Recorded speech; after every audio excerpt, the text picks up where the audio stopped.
Hi, and welcome to another audio commentary done by Diggity, this time the Allstar game, set 7, between Savior and Stork. Stork being the number 2 Protoss right now, in my mind at least, right behind Bisu. He ended up losing an epic Star League match last season to Bisu. I highly recommend going and finding that video if you can on YouTube. Otherwise, Savior ended up also getting kicked out. He was actually in both. I should stop actually on Stork. He was actually in both Star Leagues. Got beaten by Iris in the other Star League, leading up to basically one match out of the championship. I was kind of disappointed. He did play very good games, and Iris really did kind of beat him. In the meantime, we also have Savior, who probably the number 2 Zerg right now, probably behind July Zerg, who's just been on an absolute tear recently, beating former teammates left and right. But I would still put him at that number 2 slot. He'll probably go to number 1 after he has a clear, decisive victory in Group E of the playoffs, which I think is this weekend.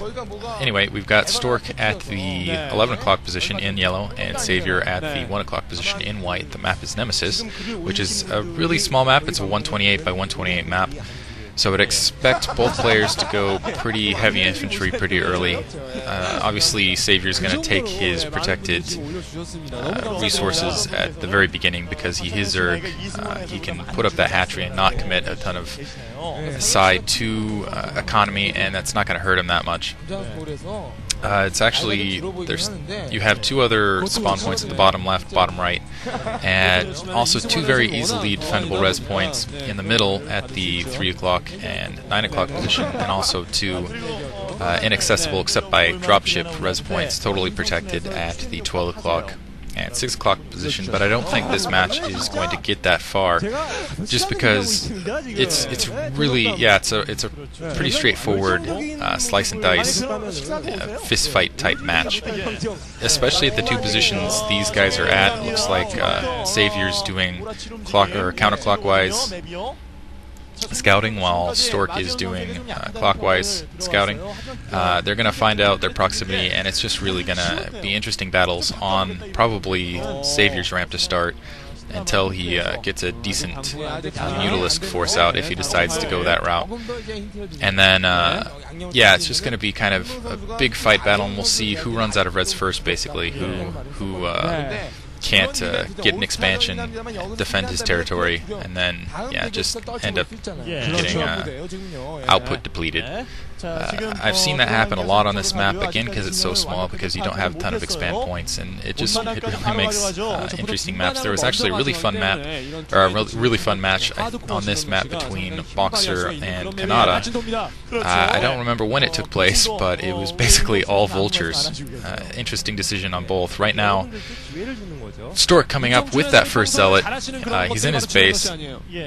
It looks like those Zerglings will be out in time, but not before Savior's going to lose a drone or 2 to that zealot. He's trying to minimize the damage by pestering him with that single drone. This is going to be interesting because we'll see the group attack, how well he does fending off this attack before those Zerglings come in to fight it off.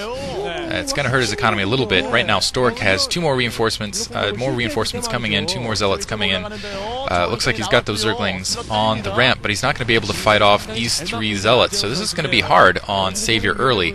But I've seen Savior in positions like this before, where he's been pinned back in his own base with zealots coming in, and he just does this right here. He does this really excellent job of kind of doing the zealot Zergling dance, where he goes up whenever they go to the drone line. He goes, takes a few picks at the zealots. Still more reinforcements coming in on Stork's side. Looks like he's trying to block the ramp to keep Savior from getting out, or sorry, Stork from getting, Savior from getting out. He's got 4 zealots now, 5 zealots more incoming, getting that second pylon down now. Savior sees his base, sees that he's really dedicated for infantry, which I'm sure he's already deduced considering the squad in his base. It's just amazing how Stork can keep these zealots decently at bay. Comes in, he's going to take a little pick.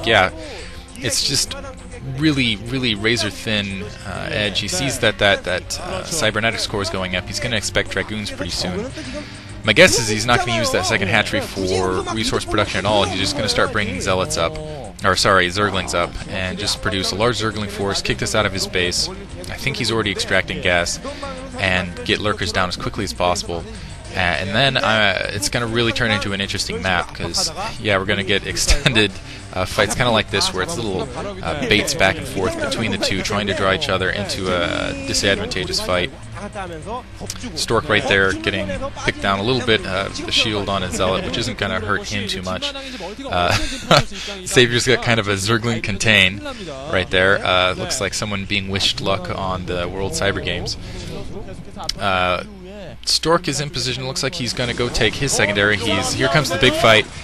Zealots on Zerglings. Stork trying to pull those Zealots back so he can keep their shield up. Looks like Savior's doing a good job of microing those Zerglings, but he's going to lose that force. It was a superior force to his Zealots, but he's going to have enough reinforcements pouring up before Stork can really do any damage, and he's going to lose probably 3 more Zealots here because it looks like 3 of them are weak. But more reinforcements coming from Stork's side. He's going to press this attack. He's not going to wait back. It doesn't look like he's put down that Nexus, so he's really investing heavily in the Zealots. Meantime, Savior just doing whatever he can to, again, keep those Zealots away from his drone line. It's amazing how the Zealots will have a free reign, and just 2 seconds later, the Zealots will be taken down. Savior's just so amazing at doing that, at doing res protection with Zerglings, just kind of keeping the Zealots back against the Zerglings so they don't want it to basically threaten that trap in. The first Hydralisk scout, that Hydralisk block, basically the game now becomes is how well can that Hydralisk attack against these Zealots. Are they already speed upgraded? Because if they're already speed upgraded, this isn't going to be a match. They can just do the pickup, pull back sort of thing. But yeah, it looks like Savior again doing amazing micro, screening those Zealots with the Zerglings against those Zealots. Looks like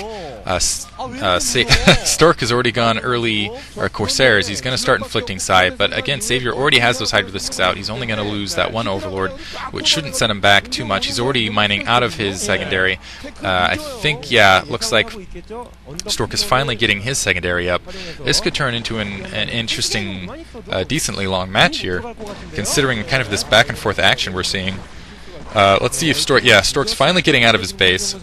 Savior's finally getting out of his base. Stork is starting to fall back. Looks like he's going to bring this Corsair up to try to pull those Hydralisks back. But there's already still a Hydralisk in place and 2 more coming in, so that's not going to stop Savior too much. Looks like Savior is taking pause. He's not going to press this attack into Stork's base. In the meantime, Stork is regrouped at his door. He's got those Zealots blocking. He's going to put down a Photon Cannon. Savior going up, scouting the situation. Zergling gets annihilated. How would you want to be the commander of the getting that order if you were that Zergling? It's like, yeah, go into that group of 7 Zealots. I think that's why I love Zerglings, totally obedient. Here you go with the Corsair coming down, scouting to see if Savior's gotten any sort of outside, if he's gone for any of these extra res points, and my guess is actually Stork is thinking about expanding to those res points himself. Looks like Savior's doing the same. He's trying to see if Stork, in pulling back his attack, has gotten out of his base. I'm not sure what Savior's going to do at this point. Really, it's kind of the ball is in his court. It's pretty obvious that Stork's going to go more gateways, get some Dragoons up, continue with the Corsair harass. Is Savior going to go with Lurks here, or is he going to upgrade and go to Mutalisks? Is he just going to kind of do a general massive push here? Looks like, wow, good job on Savior's part, get that one Overlord, the sole Overlord, behind into Stork's base. Looks like Stork, he knows Stork's going Templar Archive, but honestly, I've never seen a Templar